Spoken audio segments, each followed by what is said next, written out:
Exactly how you got the role of Welcome Freshman. It was just a regular audition. The auditions for Welcome Freshmen by no means were regular auditions. Mm, They were national auditions, yeah. and I think Viacom had a need to produce something locally for the studio, Hmm. and Welcome Freshmen was going to be that. I don't even know if they had intention of putting that specific show on to their roster.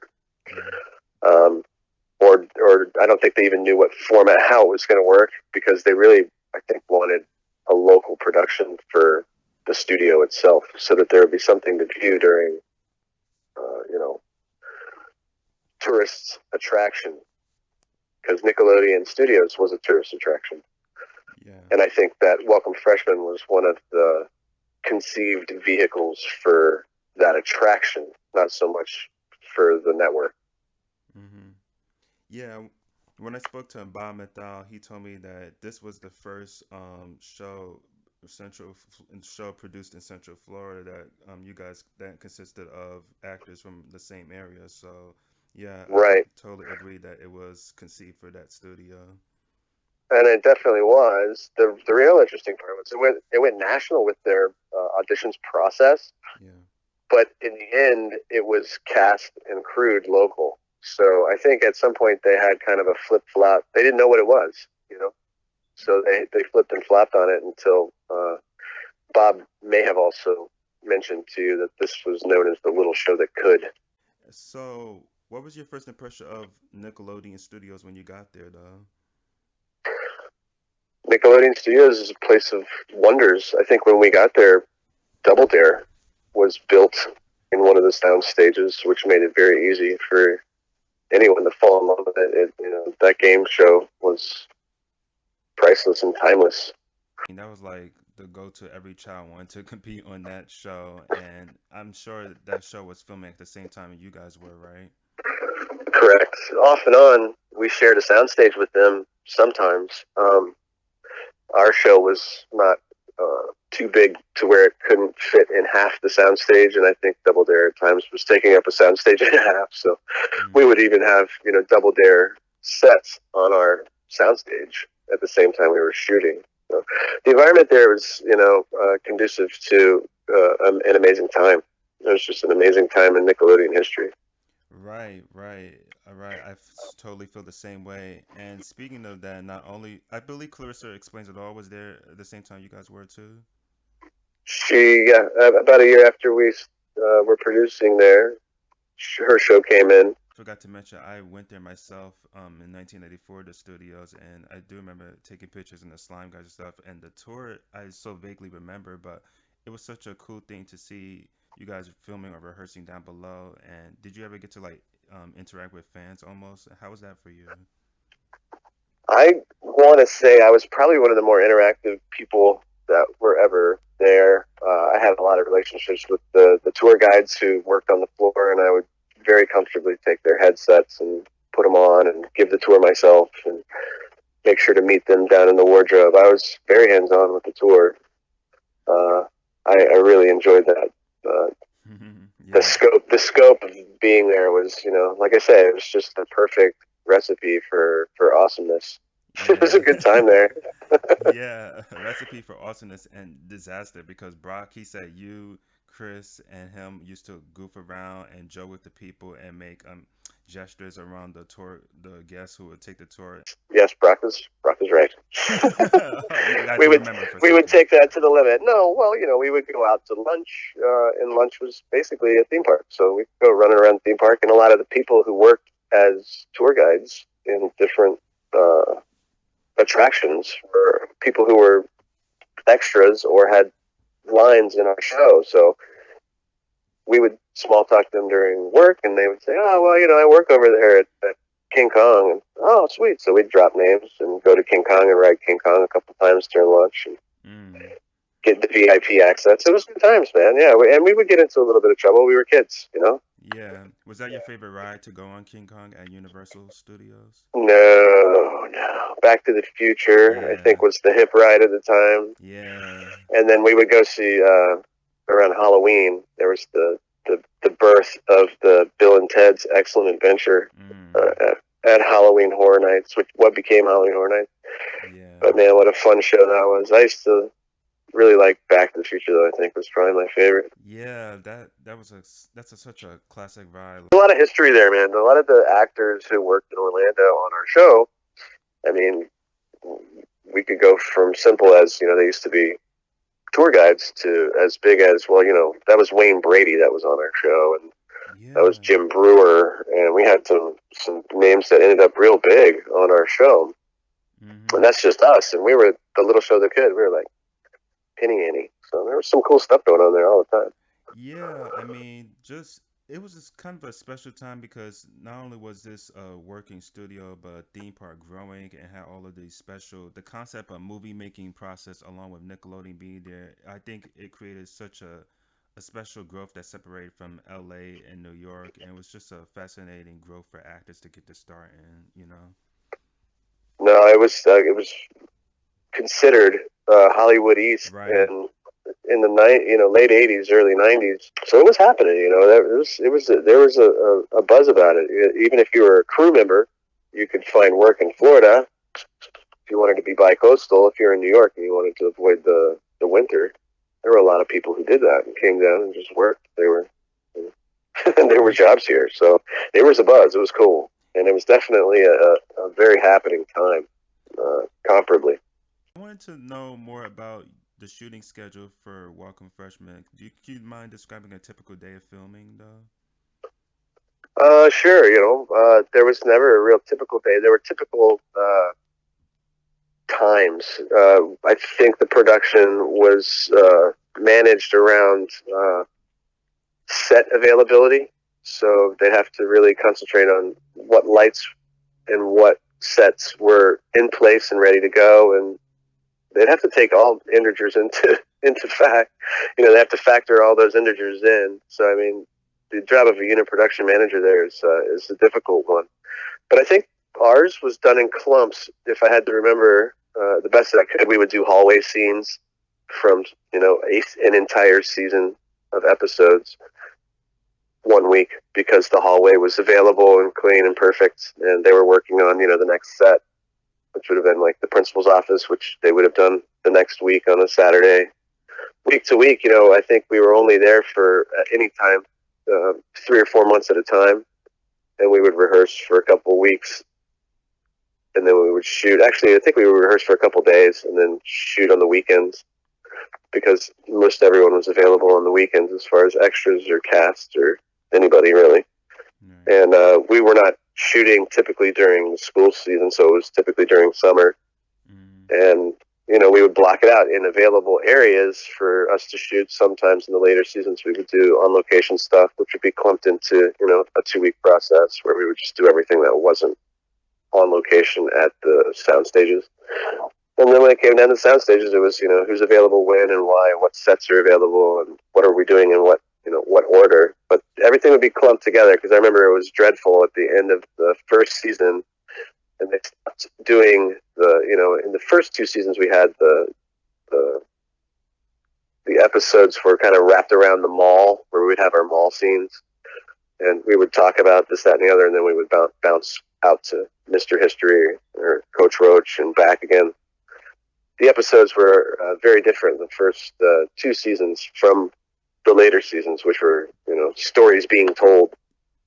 So it was all dictated on whether what was available, and it was dreadful that first season to have us do all the mall scenes because they were so repetitive, and it was like pulling teeth, and you can even tell if you watch the episodes. You're like, all those mall scenes were just like so just depressed. We just didn't want to be there anymore doing the same thing. It got Mm. difficult. Changed. I mean, the reason for everything. There was no real typical because the show grew and kind of morphed itself into what was most comfortable for the production. So by the end we were telling stories, and there was no we would do things in Walter's house there would only be like 3 or 4 scenes for the season, and then that set would go away. And it wasn't as monotonous as every episode we go to the mall. It really grew on itself. It was like the little show that could is a great term for it, because we just kept on trucking, and if things didn't work, we changed them.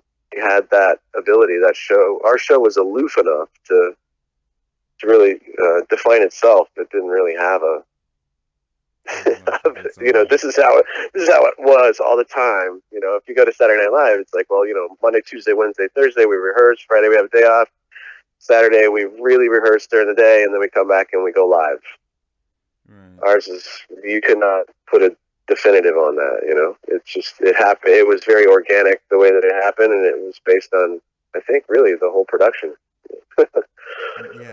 Yeah, not to mention you guys started out as single camera style. You guys were shooting it that way, so that may have, I don't know, I guess may have bothered things a little bit for the crew, almost because you're shooting with that small camera, and like you guys said, you guys kind of get tired of repeating the same scenes and stuff.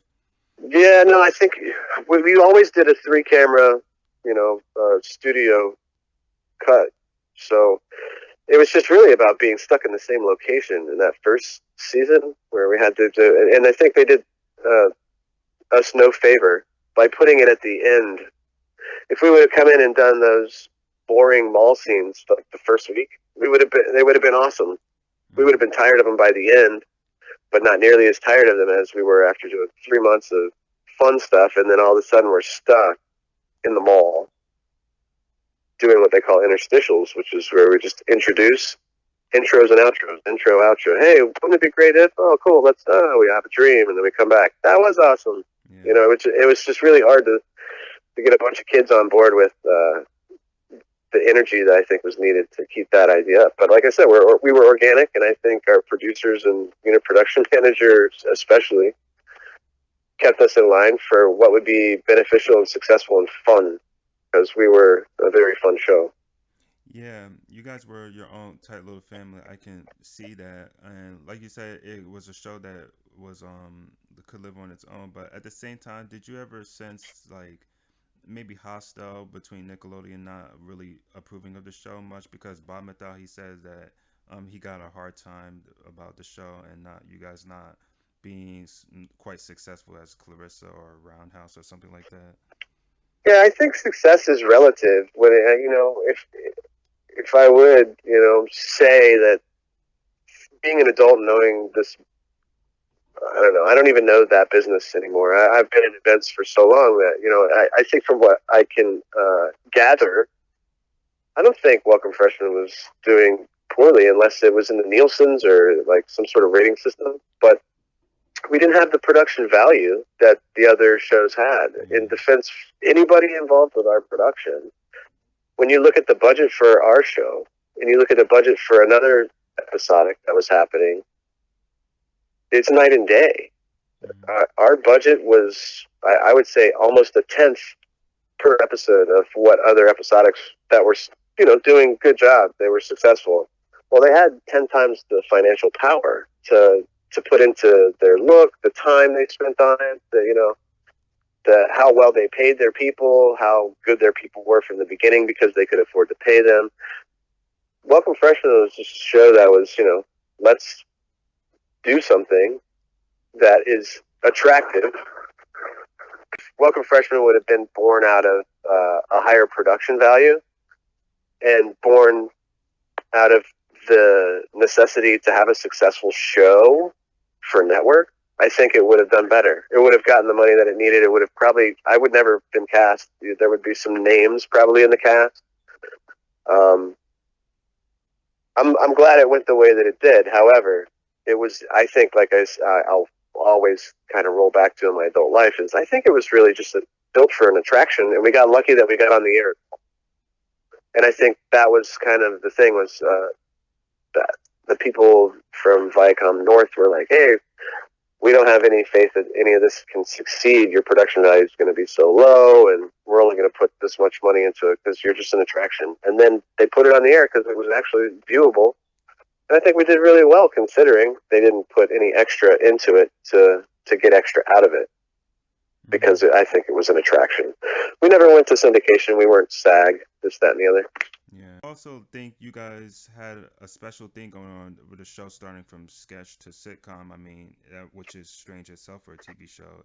But I think the sketch format really worked for you guys in those first two seasons. Yeah.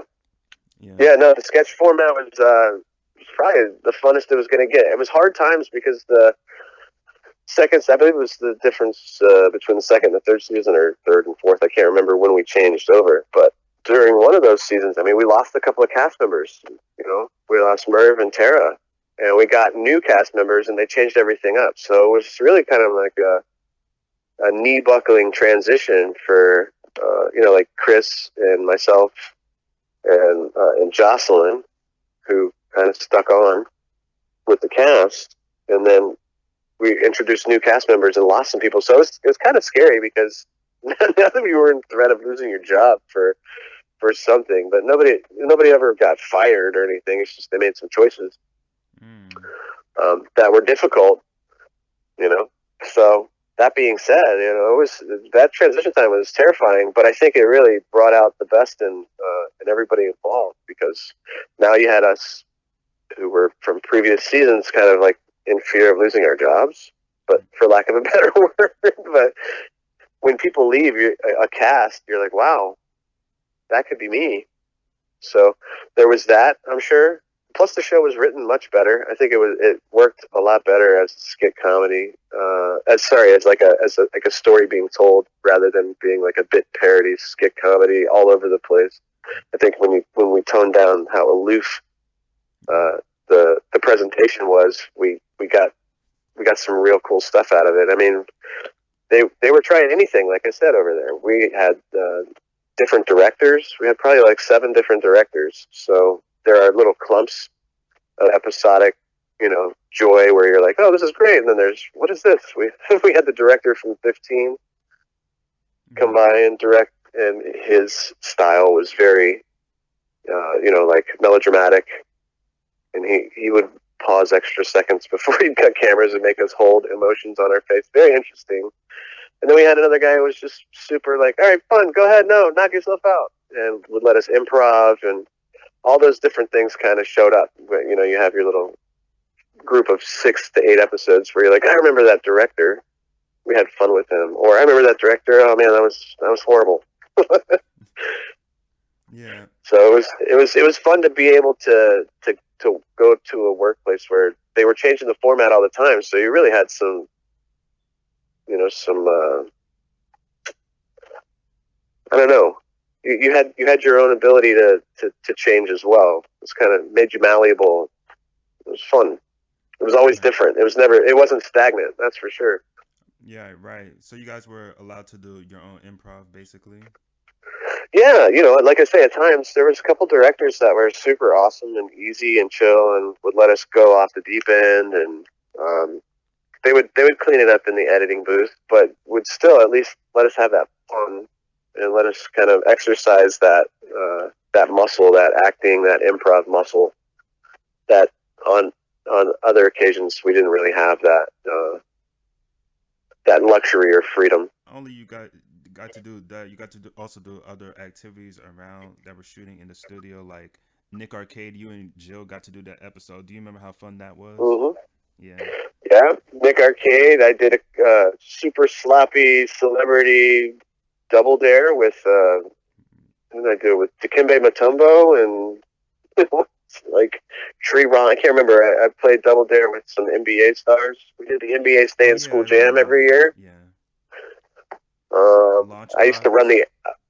the aggro crag at lunch. Yeah. I mean, there's a lot of cool stuff there, and because I was so involved in production and interested in production, I should say at the time, the staff of most of those productions were always like, Rick, let Ricky do whatever. He's cool, and like they let me run their cameras, and the stunt guys would put me in harness and let me run the aggro crag, and it was cool there because there were relationships to be had, and everybody was super open to just letting you understand their world, no matter what it was. It was just a good thing. A good environment. I Yeah. miss it. Yeah, that's every kid's dream to go to Agri Crack and to try our guts or double dare, man. You just had like such a good you had such a good fantastic childhood, and I think every kid wanted to go to Nickelodeon Studios and experience the same thing, you know. It's Yeah, no, I definitely very privileged, very blessed to have had those experiences, and I treasure them. I really do. And I often think, man, I wish every kid could have just like a piece of that, even for like a week, just to hang out and do, just have the freedom to do that kind of stuff. Where it was just a good time. right. And the staff, how great was everyone who worked there? Because like you mentioned before, they help you go around from every production to production, but everyone I talked to said the staff were just fantastic people and some of the best. Was that the same for you as well? Yeah, unreal. I'm like I say, I'm in production now. I was like a lighting director. The people who were involved in lighting from the very beginning. Andrew Rubin, a good friend of ours who passed away in the late '90s. Dick Weiss, uh, King Craig, all the guys that did lighting there. The Tyndalls, the guys who were the grips and gaffers. Everybody was just open arms, super family style, great people. And if it weren't for them, I wouldn't be involved in production. Still, I might have bad taste in my mouth. But Hmm. I came to know very quickly that I don't even really enjoy that side of the camera as much as being on the other side of the camera, because there's consistency. I get to be a part of those shows. I get to be pivotal. Nobody gets to know it, which I kind of like the anonymity part, where at the end of the day, people go, "Did you see that thing?" And then I can just nod my head and be like, "Yeah, I'm the reason that happened," and I don't even have to say anything. There's something huge about that. Just so professional. I really enjoyed how professional, even though it was, probably not supposed to succeed. What a professional environment they put together over there, and it was, yeah, family style, 100%. I also just remember, like you just mentioned, super sloppy double dare. Do you mind describing the feeling of getting slimed? Because I'm sure you got slimed, though. The feeling of getting slimed. It's like taking a bath in applesauce. Yeah, yeah, applesauce. That's one of the ingredients they used to make actually. Yeah, I tasted it. It has like a sweetish, sourish taste. I want to say the slime I, I taste. I used to consume that stuff just for a laugh in the kitchen over there. I used to dip my whole head in it. I Yeah. used to love. I love that place. I really missed it, because you could even be, at the end of my day, if I was like leaving, I could swing for the fence and dip my head in slime and kind of get a laugh and have it's just where else are you gonna get that stuff, bro? Right. You Yeah. never, No. it's pudding today. It's applesauce. It is what it is. It's all looks gross, but it's really quite fun and tasty. Yeah, yeah, that's the GAT Kitchen Lab. That's what it was called. Like, yeah, Yeah. yeah, that was a good highlight of the tour. And of course, getting to make slime and GAC and all your favorite ingredients and all that stuff. That was just such a good time. And many years later, Welcome Freshman ended, and it hasn't been shown on TV for so many years. But now the Splat is showing the episodes. Are you aware of that? The Splat they showed episodes Yes. recently. Yeah. How does that make you feel? Yeah. Yeah. Yeah. Oh, good, man. I hope they continue to do it, because it's interesting. They're only seemingly playing season 1 and 2, and as we probably can agree, I think the other seasons are a lot more timeless Yeah. and entertaining. It was so raw the first 2 seasons, and so all over the place. I'd love for people to get a chance to see the later seasons as well. Right, right, yeah, exactly. I think all of the seasons should be shown because like they're timeless and the later season had a special feel there. You guys found your groove basically. And Yeah. to be able to loop into that 90s Nickelodeon that people love so much and still cherish, how does that make you feel that so many years later that this group of TV shows is still loved? Well, I've only come to terms in the last couple of years with kind of making it known. I don't really make it known for fact of making it known, but like if I meet some people and they want to get to know me more, Hmm. I don't shy away from kind of Right. elaborating on this specific part of my past. And it's interesting because I get all types. I used to get nothing because I wouldn't really let it be known. So I had about 10 years of silence where I had my anonymity completely, and that was nice. But now, as I bring it up in my later days, it's actually fun because people are very open to it, and I'm finding that we had a very narrow niche of people who, had Nickelodeon at that time and were the right age. That's perfect mixture there. That's a recipe. It's a complicated recipe. So there's only a small viewer base, and you either meet somebody who's like, "Oh my gosh, I totally remember that," or it's the polar opposite. I never heard of it. Mm. So when we did make an impact, we impact deeply. But if not, then we don't even exist, which is kind of cool. It's interesting. I'm 40, so everybody around me is 40. The people who would know the show are 35 to 45, are the ones who should know about it. And then the amount of people who are that age who had Nickelodeon, that number is quite low. 1989 to 96, not everybody had cable. Do you still keep in touch with your cast members though? Anyone from the show? Yeah, I hung out with Brock less than a month ago, and his three boys. I have a 4-year-old son, so all of our boys play together. Mm-hmm. I keep up with Arian. I haven't seen her in a while, but I moved back to Florida recently, so hopefully we'll get in the same city. I travel for work, so I'm all over the place. I lost touch with Chris Lovan. David Roden and I keep up on Facebook, and Jocelyn is like very little. And then Nick Caruso is the one guy I don't know from Adam. I haven't talked to him since the show ended, but he was always 4 years our younger, so we didn't really click on set, and he was there for the last 2 years. Right. So, and he had his mom with him the whole time. It was kind of weird. Everybody was there on their own, and his mom was there all the time because he was a little bit too young. So it was kind of weird. Want to know, do you have like a particular behind the scenes memory from being on the set that's kind of like sticks out to you the most, like your favorite memory of being on the show? I'm not a fan of anything, so I don't really have favorite moments. I have a lot of moments. I could share hundreds of stories with you from that time. Oh, okay. So we could go on forever, Every basically.